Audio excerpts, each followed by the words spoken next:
नमस्कार मित्रांनो, get all special या यूट्यूब चॅनलमध्ये तुम्हा सर्वांचं पुन्हा एकदा स्वागत आहे। राज्यातील सर्व शाळा आणि शिक्षकांबाबत शिक्षण विभागाने एक महत्त्वाचा निर्णय घेतलेला आहे आणि त्याची अंमलबजावणी आता पुढील शैक्षणिक वर्षापासून राज्यामध्ये केली जाणार आहे। त्याची तयारी सुद्धा सुरू करण्यात आली आहे। काय बातमी आहे सविस्तर या व्हिडिओमध्ये आपण पाहणार आहोत। त्या अगोदर तुम्हाला ही माहिती आवडल्यास व्हिडिओला लाईक करा आणि अशाच नवनवीन अपडेटसाठी गेट ऑल स्पेशल या चॅनलला सबस्क्राइब करायला विसरू नका। चला पाहूया सविस्तर। विद्यार्थ्यांसह पालकांचा इंग्रजी माध्यमाकडे कल वाढल्याने आता शालेय शिक्षण विभागाने जिल्हा परिषदांच्या शाळांमध्ये स्वतंत्र इंग्रजी शिक्षक नेमण्याचा निर्णय घेतला आहे। प्रत्येक केंद्र शाळेसाठी इंग्रजीचा एक शिक्षक असणार आहे। केंद्रांतर्गत असलेल्या सर्व शाळांमध्ये त्या शिक्षकाची ड्युटी असेल। आठवड्यातील दिवस त्या शिक्षकाला ठरवून अध्यापन करावे लागणार आहे। राज्यात जिल्हा परिषदेच्या 4860 केंद्र शाळा आहेत। सेमी इंग्रजी वर्ग असलेल्या जिल्हा परिषद शाळांची संख्या बोटावर मोजता येईल एवढीच आहे।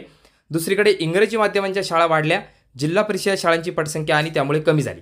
10,000हून अधिक शाळांचा पट 20 पेक्षाही कमी असल्याची वस्तुस्थिती आहे।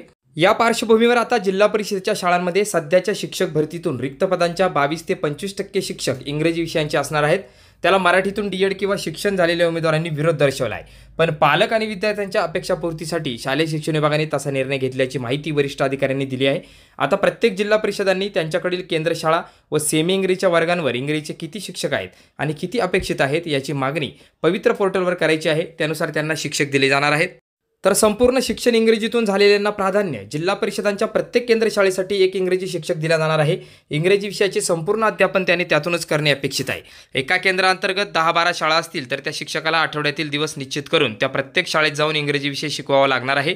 इंग्रजी विषयासाठी नेमणूक करताना संपूर्ण शिक्षण इंग्रजीतून व डीएड देखील त्यातूनच झालेल्या उमेदवाराला पहिले प्राधान्य असेल।